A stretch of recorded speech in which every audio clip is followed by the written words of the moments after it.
আমার তরকারিটা হয়ে গেছে, এখন হচ্ছে ঢেলে নিচ্ছি। এই তো, তাহলে চলুন আমি আপনাদেরকে দেখাই আজকে আমি কি রান্না করছি। আজকে রান্না করব কচু আর আলু হচ্ছে দিয়ে, মাছের মাথা দিয়ে, খুব শুকনো শুকনো করে মজার একটা তরকারি। তো কচু তো কাটাই ছিল, এই পাতাগুলো দিয়ে কিন্তু আমি আগে একটা ভর্তা রেসিপি বানিয়েছিলাম। সেই ডালগুলি ছিল, ওই ডাল আর কয়েকটা আলু কেটে নিয়েছি আমি, এখন ভালোভাবে ধুয়ে নিচ্ছি এদিকে।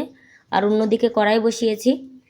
কড়াইয়ে হচ্ছে মাছের মাথা আমি ভেজে নিচ্ছিলাম। তো ওই তেলেই কিছু কালো জিরা দিয়ে দিলাম ফোড়নে, তারপরে পেঁয়াজ কুচি, মরিচ কুচি আর হচ্ছে রসুনও দিয়ে দিয়েছি। দিয়ে একটুখানি নেড়েচেড়ে পরে হচ্ছে কচু আর আলু ধুয়ে রেখেছিলাম কেটে, সেগুলো দিয়ে দিলাম।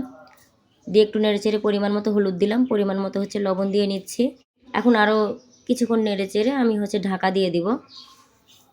তো এই তো ঢাকা দিয়ে দিলাম। ঢাকা খুলে হচ্ছে আমি 1 সিলটি আম দিয়েছি, বলা তো জানা কচু মুখ ধরতে পারে। এত কষ্ট করে রান্না করে দেখা গেল শেষে খাওয়াই গেল না, সেই জন্য টক দিয়ে দিলাম। তারপরে একটুখানি জল দিয়ে নেড়েচেড়ে আবার ঢাকা দিয়ে দিলাম। তারপরে ঢাকা খুলে এই তো শুকনো শুকনো করে আমি রান্না করে নিচ্ছি। এটা একদম গরম ভাত দিয়ে খাওয়ার জন্য রেডি হয়ে গেছে। গরম ভাতে কিন্তু খেতে খুবই ভালো লাগে, এই তো খুবই মজা।